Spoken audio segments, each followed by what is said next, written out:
about Guru Purnima. When it was Guru Purnima, I talked about the importance of the Guru as told to us by Lord Krishna in the Gita.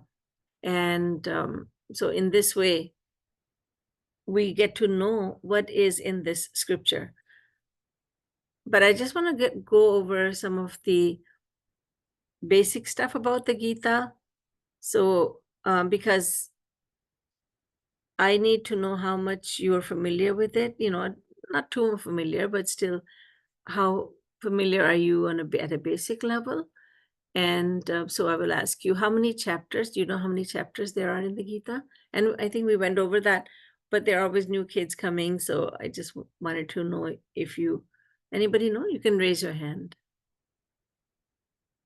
And I cannot see Chitra. You'll have to see if anybody's raising their hand.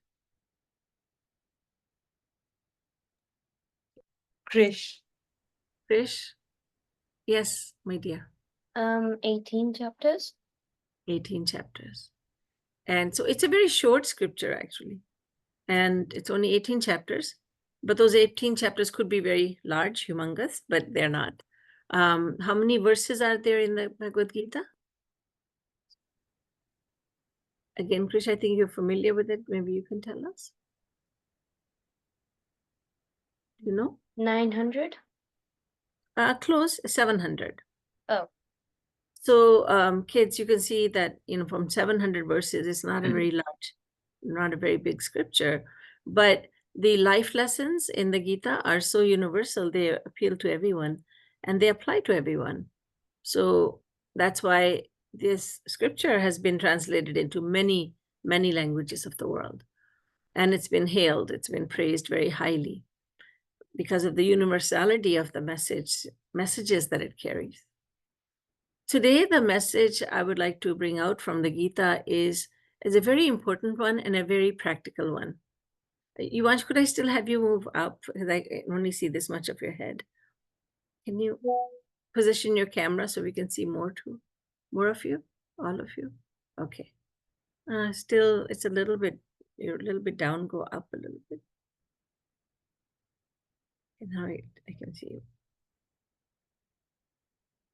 Today, the lesson is a very practical one, as I said. And that message is something that you can use on an everyday basis. Lord Krishna says to Arjun, and can you say this after me? Maybe you can turn your audio on. It's fun to pronounce Sanskrit also. Everybody got their audio on? Shri Krishna says, and please say this after me, Tasmat Sarveshu Kaleshu Mam Nusmara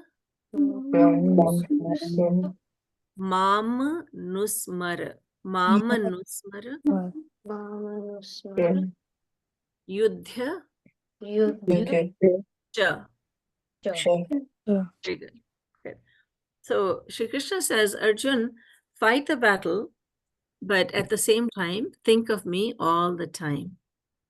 And this is a philosophy of karma yoga.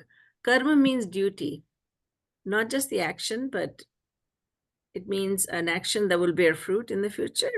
And it's your duty. You're doing your duty. Do your duty.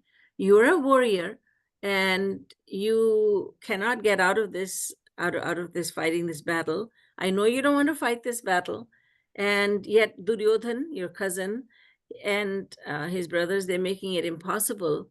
They've made it impossible to avoid this battle. And although you don't want to do this, you don't want bloodshed and so on, yet you have to fight this battle. That's your duty. You're a warrior. You're a member of the Kshatriya class. And at the same time, remember, as you're fighting the battle, think of me all the time. Don't forget me, even for a fraction of a moment. Now, when we hear this, we're likely to think, how is that possible? That's such a tall order. I mean, fight the battle and think of God all the time? That doesn't make sense. That doesn't seem possible, rather. However, it is possible Because if it were not possible, Lord Krishna wouldn't have told Arjun to do that. So we have the battlefield. Now visualize this. We have a battlefield. On one side, there's Arjun and his brothers. Collectively, what is this family called? Arjun and his brothers. What are they called when you put them all together? I'll give you a hint. It means sons of Pandu.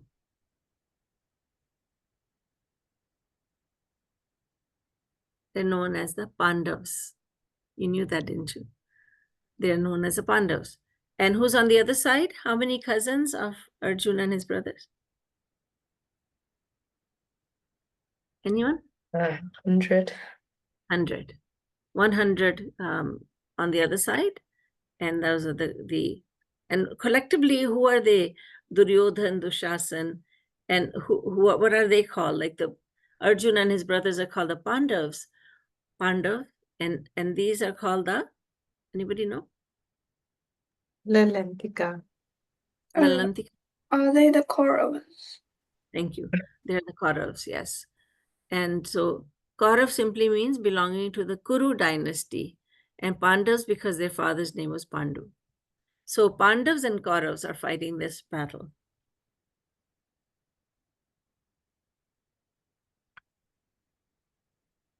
And of course, Lord Krishna is on the side of the Pandavas. He is driving the chariot for Arjun.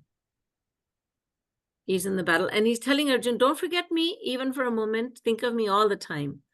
So that is what I would like to explain today. How in the world is it possible to live in the world and do your duty and at the same time think of God? That just seems impossible, doesn't it? But it is possible. And in the same Bhagavad Gita, Arjun says to Lord Krishna, he says, Chanchalam himanah Krishna pramathi balavadridham tasyaham nigraham manye vayorivad sudushkaram. Arjun says to Sri Krishna, my Lord, the mind is very, very stubborn and it's very difficult to control the mind. The mind just goes, it has a mind of its own. It just goes wherever it wants to go. And it just seems that maybe somebody could manage to turn the direction of the wind from this side to that side, but it's just impossible to control the mind.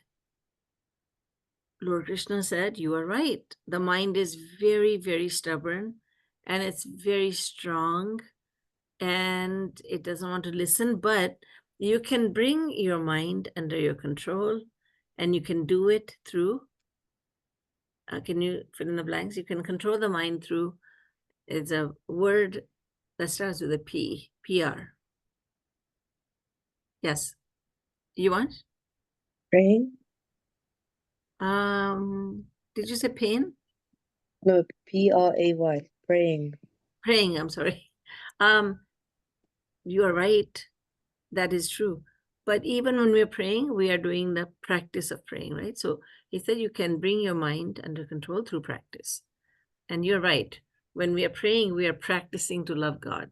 So he said, Abhyasena tu kaunteya vairagyena cha grihyate. Abhyas means practice. So Arjun, you can bring your mind under your control through practice. Just practice every day. Practice, practice, practice. And the mind will become your servant. At present, you are a servant of the mind. Let's say that you have an exam coming up, a very important test coming up. And the mind says, I want to play. Let's go play. Let's watch TV. Let's go to the game. Let's just go to sleep. The mind is very, very wild. It just goes wherever it wants to go. And yet you reason to yourself, no, I can't be playing. I can't be napping right now. I've got to study for a test. So when we control our mind little by little, then one day the mind totally comes under our control. And even a little child has his mind under his control. I'll tell you an example. Let's say the child goes to a candy store, candy shop, and the mother forgot to give some money to the child. The child looks in his pockets and there's no money. And the child has his eyes on this wonderful chocolate. And he's his like his mouth is watering, and he can just taste that chocolate. He wants to buy that chocolate, but when he looks inside his pocket, there is no there's no money.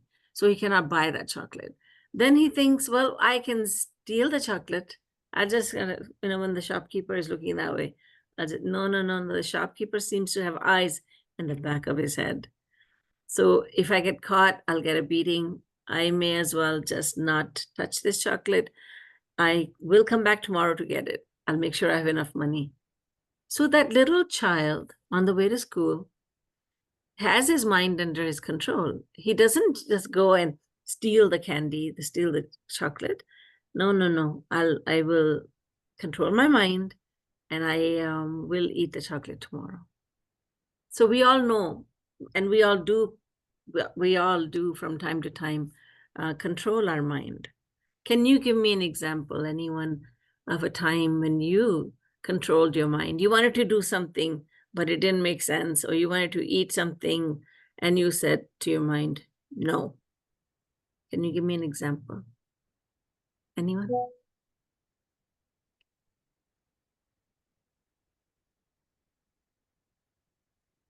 Sometimes you feel like doing something, but then you reason to yourself, look, this is not good, or this is not appropriate. It's not the time to do it. We've got to be doing something else. And you actually feel really good afterwards, don't you? Have you ever had that experience? I'm sure you have. When you have said, no, I should really, you reason with yourself and you say, no, like I want to eat sweets, but I've got cavities in my mouth, so I had better not eat so many sweets. Sorry. I just put on my fan. Is it making a lot of noise? No. It's okay. All right. It became unseasonably warm over here.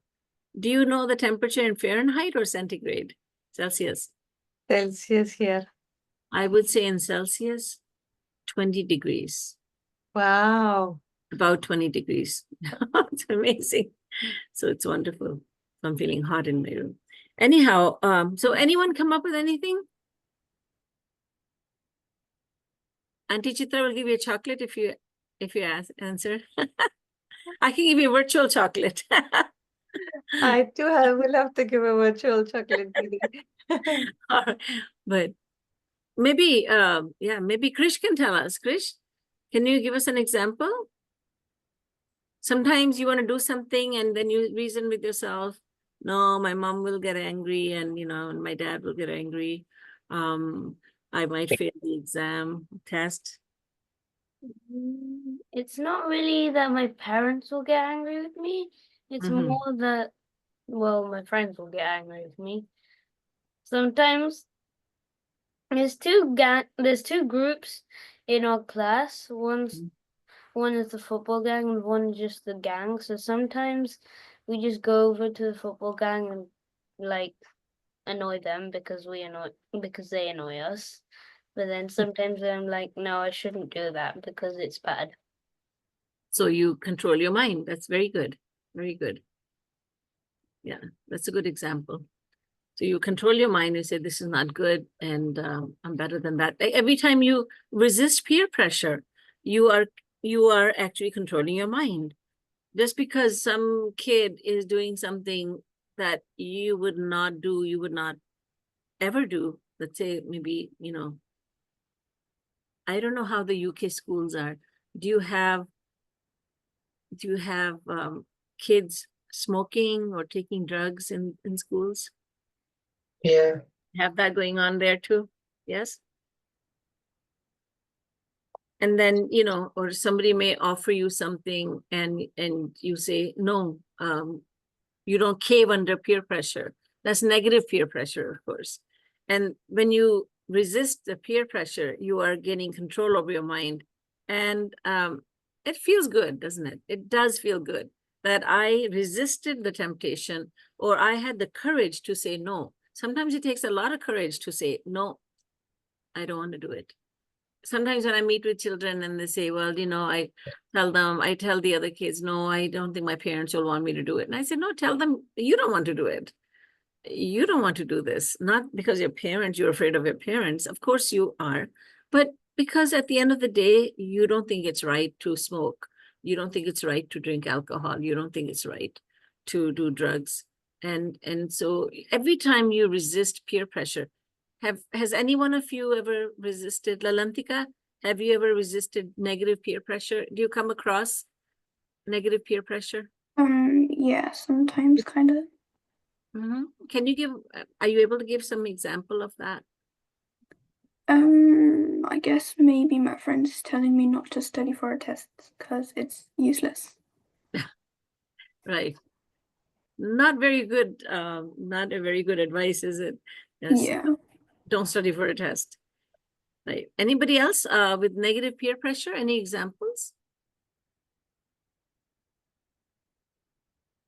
But it was like a lot of, anybody raising their hand? No? Rishi? No, Sorry? I raised my hand. You didn't. I think you were adjusting your glasses. I thought you were. So I'll tell you something that happened to me. I mean, it was a long time ago. I found myself, I was living in Canada, and it was a summertime. So I had a job from one province to the next, and I had a summer job. So I'm away from my parents, and there are these other kids who are there my age, not as young as you, of course. I was probably like 20 something. And all of a sudden I found myself sitting in a circle with all these kids who had the same kind of similar kind of job. And I had no idea what was going on. And then I noticed, oh my goodness, what are they doing? They're passing a joint. And I said, what am I going to do when it comes to me? And so, I see them, they're all puffing at it and then give it to the next person, then the next.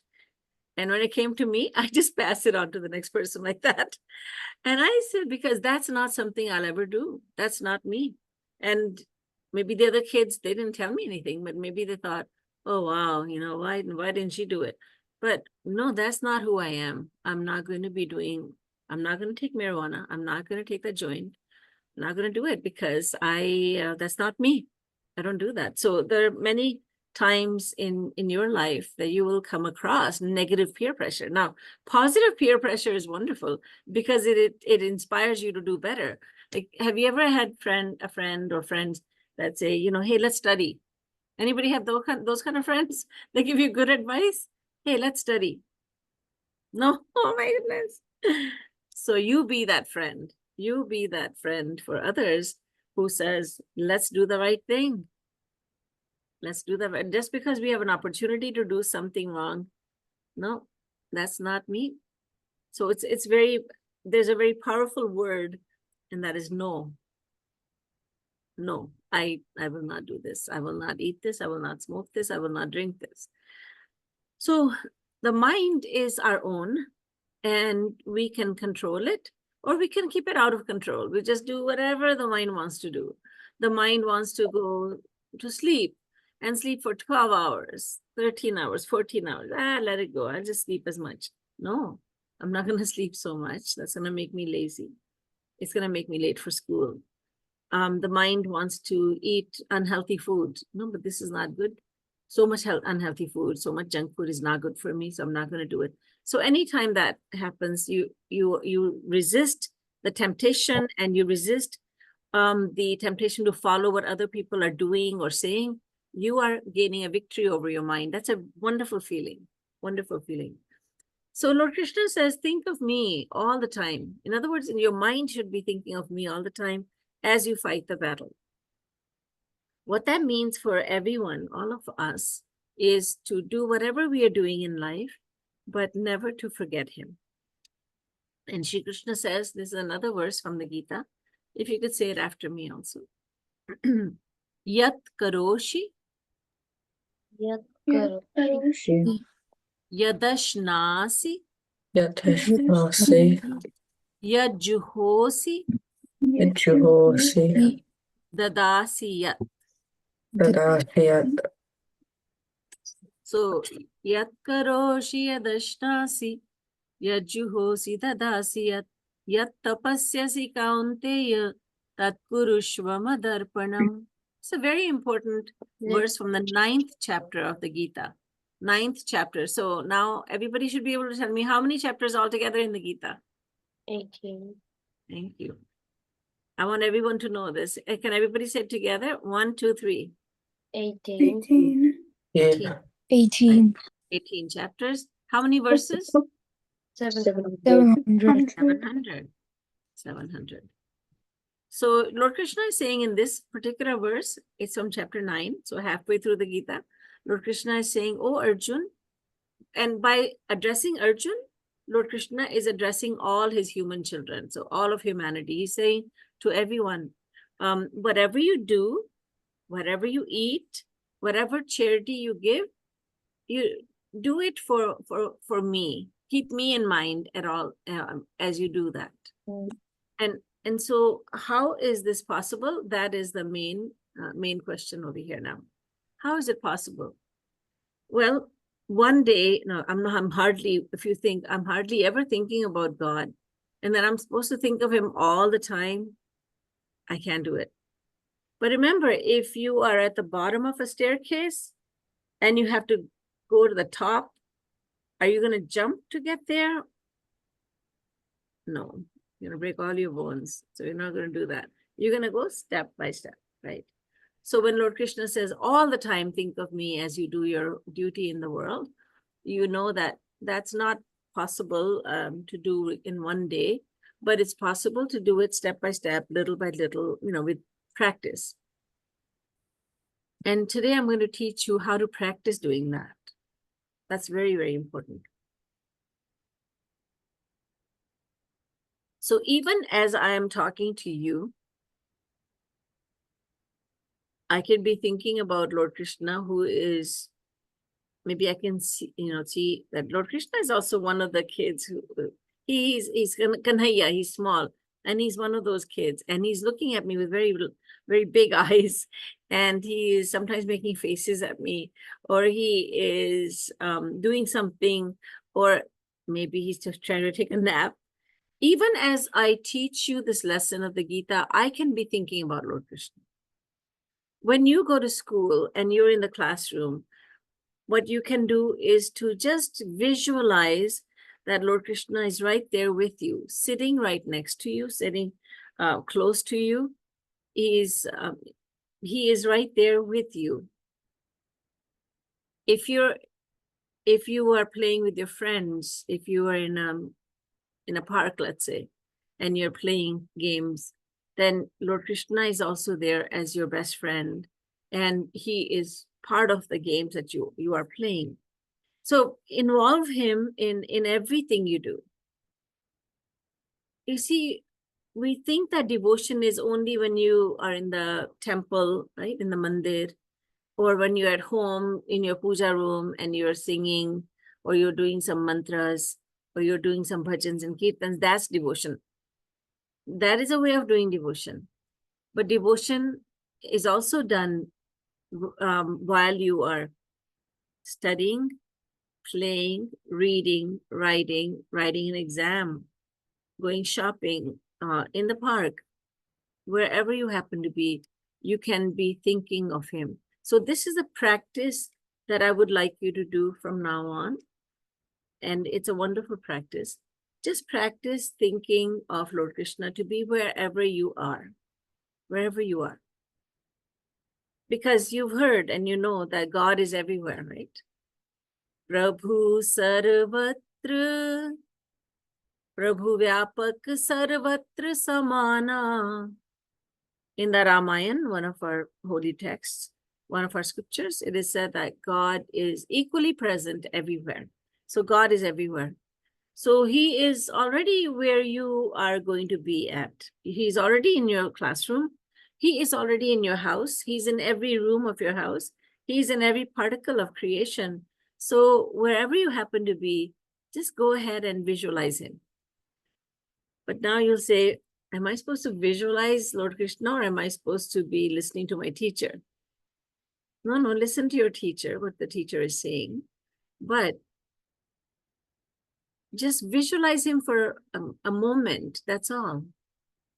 You're listening, you're paying attention to your teacher, but at the same time, just for a split second, you'll see, oh, Lord Krishna is here. You may call him Kanhaiya, may call him Sham Sundar, you may call him Lord Krishna, whatever name. He has countless names. So he is right here with me. And when you go home, how do you go home from school? Can you tell me? Do you walk? Do you take a bus? How do you go? Anyone?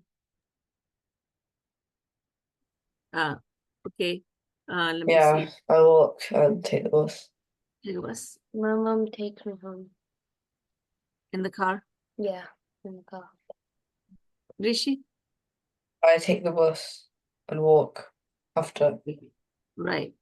So when you're in the bus or in the car, even as you're walking, so in the bus or the car, okay, he is sitting, maybe you want to think about little Krishna, he's sitting in my lap, or he is sitting in the passenger seat and I'm in the back seat, or he is in the back seat, whatever, give him the most comfortable seat in your mind, just visualize him. And this, believe me, kids, it will be a wonderful practice that you do. It will help you in ways that you can't even imagine right now. It will help you. This practice will truly help you in life, in your studies, and in your life in general. When you're dealing with stress, and everybody has stress in life, you may have the stress of an exam, or stress of a new situation, going to a new school, or there's so many stresses that, we worry about so many things. But when you visualize Lord Krishna like that stress just goes away. Then you become calm. And then you start breathing normally, say, no, everything is fine in my world because Lord Krishna has my back. He's with me. He's always with me. He never forsakes me. He is my best friend. I'm never alone. A lot of times people feel loneliness. I mean, we all feel lonely from time to time. I feel so alone. Not a chance of that feeling when you are thinking of Lord Krishna to be there. Have you ever felt lonely in your life? Can you share that with us? Has anyone ever felt lonely? Do you ever feel lonely? Did you ever go to a new school and you felt lonely? Did you ever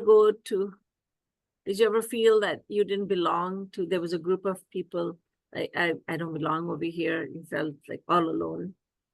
Did that ever happen to you? You once? Yes. How does that feel then at that time? I didn't feel lonely. I was just shaking my head as to no. I'm sorry, can you say it again? I said I don't feel lonely because I was shaking my head as a no. Oh my, I'm not getting to it. Can you say that again, please? Sorry. I said I'm not feeling lonely.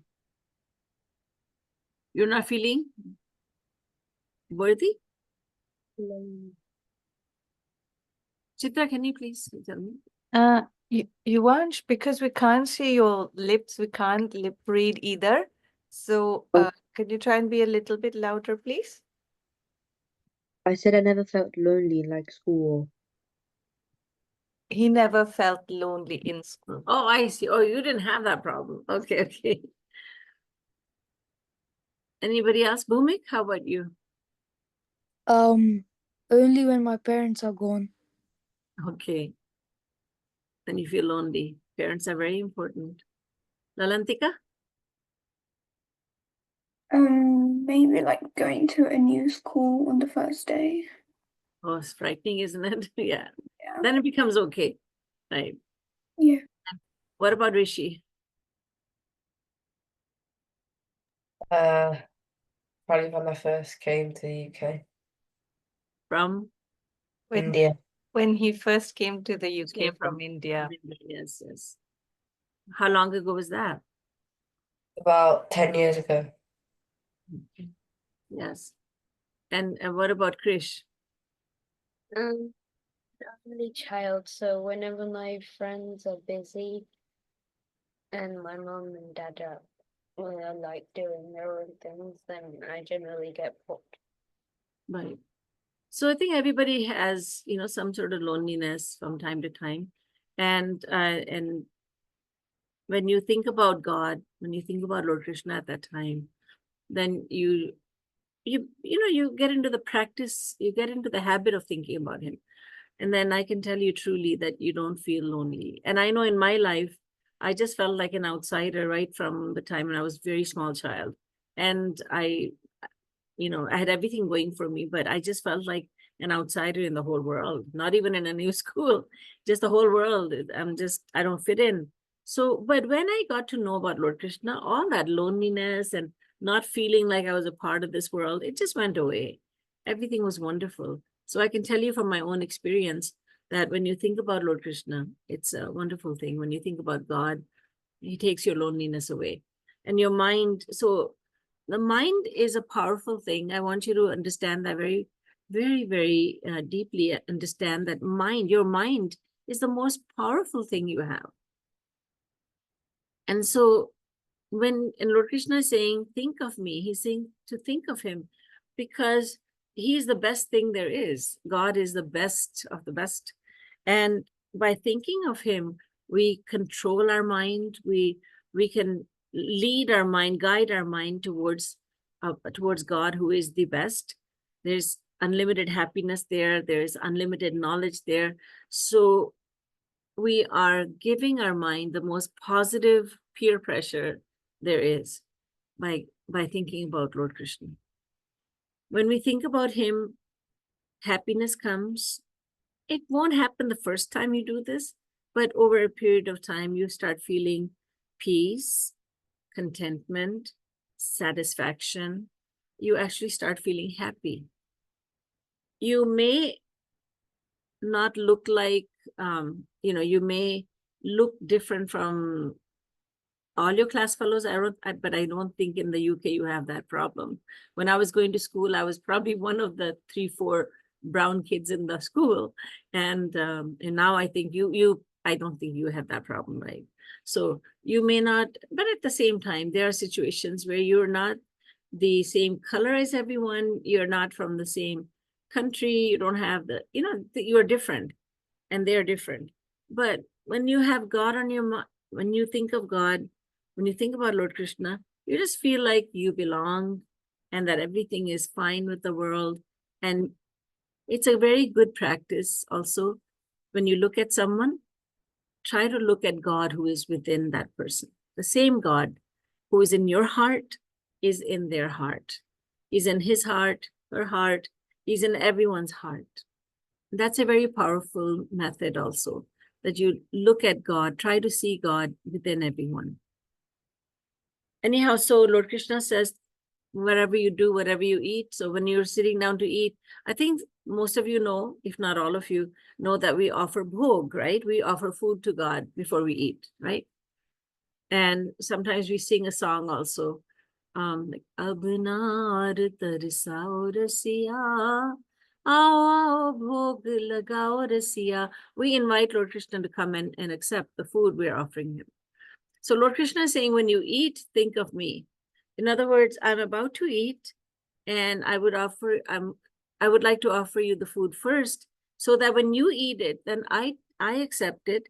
It becomes prasad. It becomes your grace. And so when you're eating, think of him. When you're playing, think of him. When you're studying, think of him.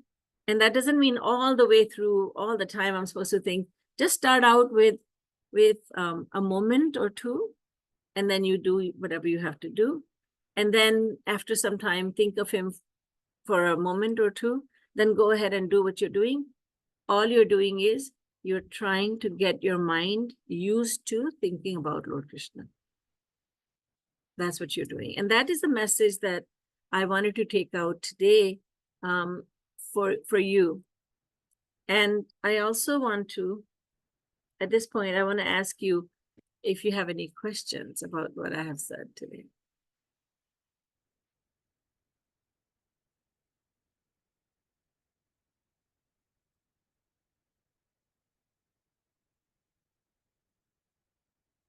If you don't, that's okay. Because I would like you to do I'm going to do some guided meditation with you. Some Roop Dhyan that I've been talking about, Roop Dhyan. So I'm going to ask you to sit straight and with your eyes closed and just follow my voice.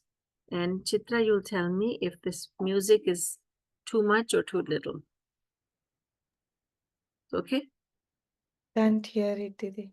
Oh. And now? No. No? Now?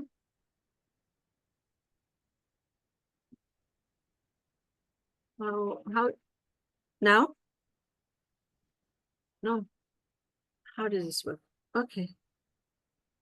Do you have, is the music playing on the mobile? Yes. And you can hear me, but you cannot hear the... Unless it's not loud enough. It's very loud. My voice is not as loud as... No? Not at all? Not at all, Didi, sorry. Should I play music? Little meditation I music. just heard a bit. Should I play music? Who said they heard it? I heard a tiny bit. Just a little, it played No, for it's like not enough. Yes, you please. What I did was I Googled relaxing music. a flute, okay, Didi? Yeah, that's fine. Absolutely fine.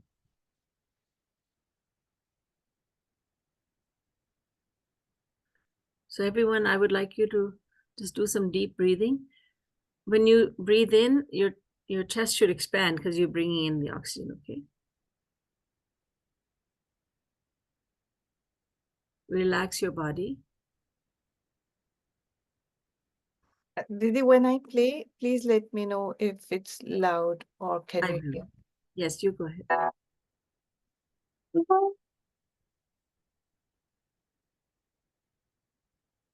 Are you playing?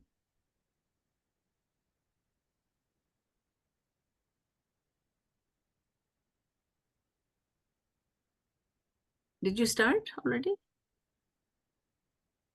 Chitra? I think I will have to do it as a screen share. Only then it'll be audible, I think. Let's forego the music. The next time I will do it better. Okay. Because let's just, I can do it, but it'll have to be screen share. No, that's okay. that's fine. So everybody, again, straight back, closed eyes, and inhale. Deep inhale, then deep exhale.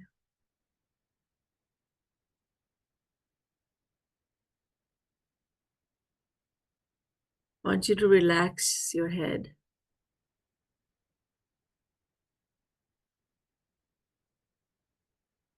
Relax your eyes.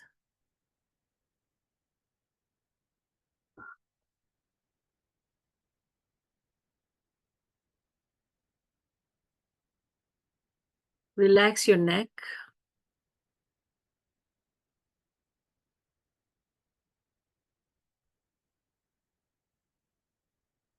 Your shoulders.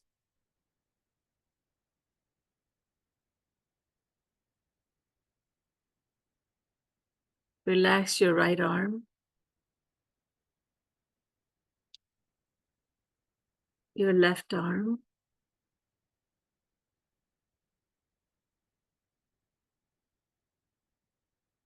Just relax.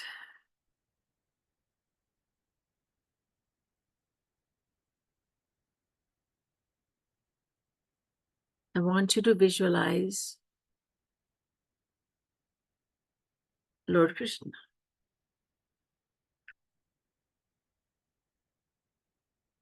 He has curly black hair.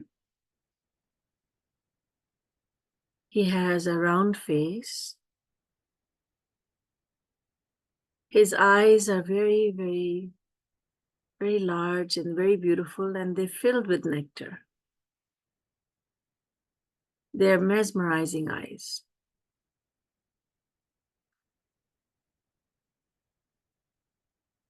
He has a majestic forehead, a very shapely nose,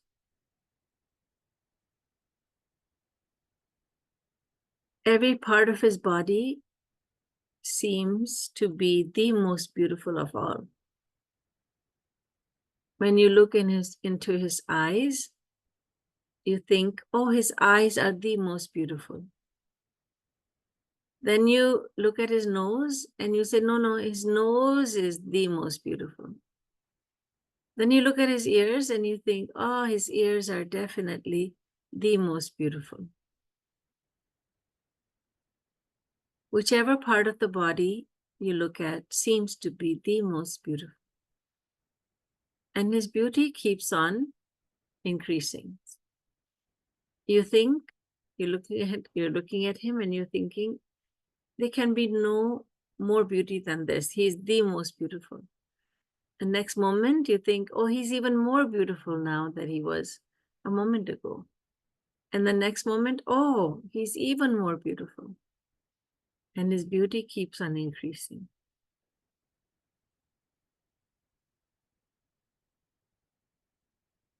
You are falling at his lotus feet. You are doing pranam to Lord Krishna. As your head touches his lotus feet, you inhale this amazing fragrance, a fragrance you have never smelled in the world. It's the divine fragrance of Lord Krishna's lotus feet. It is the sweetest fragrance. It is the most unique and the most amazing fragrance you have ever smelled. And you realize that it's not from this world, because Lord Krishna is divine. He has a divine fragrance as well.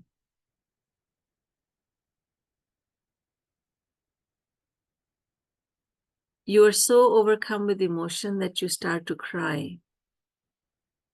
And Lord Krishna lifts you and scoops you up in his arms, and he gives you a tight embrace. I want you to try to imagine that what Lord Krishna's voice must be like. And as he tells you that he loves you so, so much.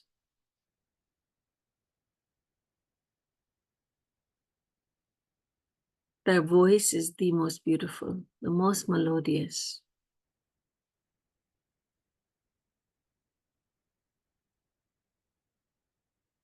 And then out of nowhere, Radharani comes. And you know very well that Radha and Krishna are one, but one God becomes two. In the male form, he is known as Krishna, and in the female form, he is known as Radha. Radharani is very fair of color. Her features are very dainty, very delicate. Her beauty it's unparalleled, it's unique. Never before have you seen such beauty. Even Lord Krishna is looking at Radharani with awe. Oh, Radharani is so beautiful. And you're doing pranam to Radharani now, falling at her lotus feet, bowing down to them.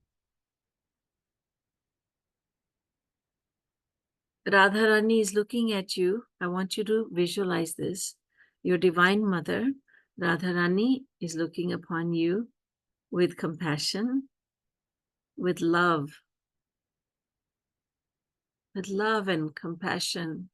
She's looking at you, and you are so overcome with love that you don't know how to contain that much love.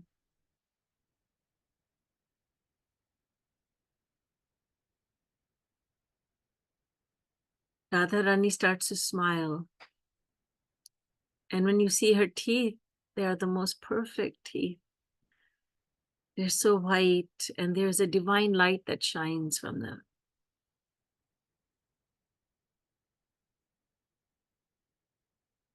And there's a desire in your heart. I wish to see Radha and Krishna dancing. So suddenly you are in this wonderful garden. There are clusters of trees there. The grass is very green. There are so many different color flowers growing there. Butterflies are sitting on those flowers and buds.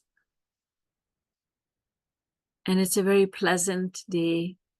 There's a little bit breeze, but not too breezy. And Radha and Krishna start to dance. And all of a sudden, there are many devotees there, many gopis there. And the gopis start to play. These are the women who love Lord Krishna the most. They are milk maidens, the gopis. And they start to play various musical instruments. And one of them starts to sing. The other one starts to chorus.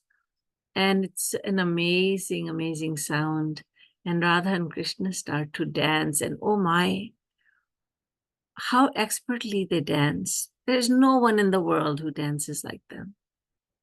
And you're just mesmerized. You forget to even blink your eyes. You're just staring at them without blinking. Am I really watching this? Is this really happening?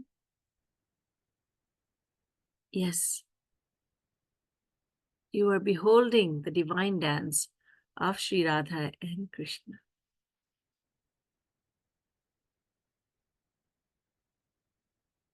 Radha and Krishna are the expert dancers. After some time, you realize that they must be getting tired. So you fold your hands and you say, please, please take some rest. And they smile at you. And they say, all right, it will please you that we are resting, so we will rest.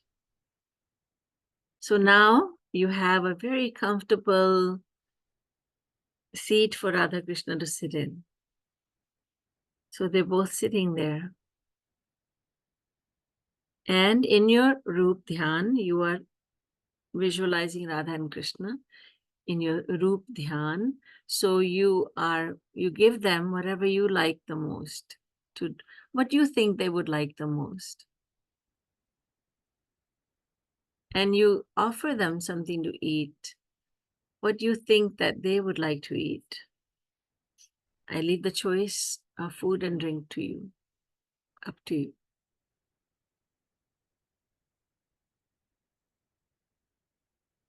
Lord Krishna is sweating a little bit, so you take a hanky and you, or your tissue paper, and you wipe his forehead, and you do the same with Radharani. And you cannot believe that you're seeing Radha and Krishna, and you just enjoyed their dance. And now you're going to think of them a lot, because they gave you personal darshan.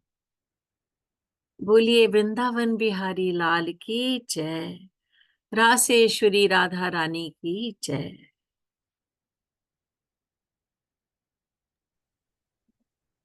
It's always a little tough coming out of this Roop Dhyan because I start enjoying it so much. I hope you enjoyed it also. This is something you can do by yourself. You can put on a very calming music if you like, and or without the music. You're not always going to have access to music. But as I said, whether you're in the classroom or at home, in the park or wherever you happen to be, you can visualize Krishna. You can think about Radha and Krishna. Any questions now?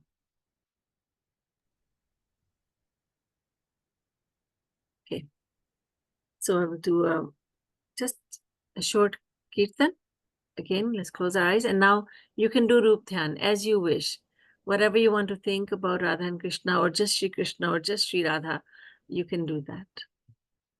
Radhe Radhe Govind, Govind Radhe, Radhe Radhe Govind, Govind Radhe.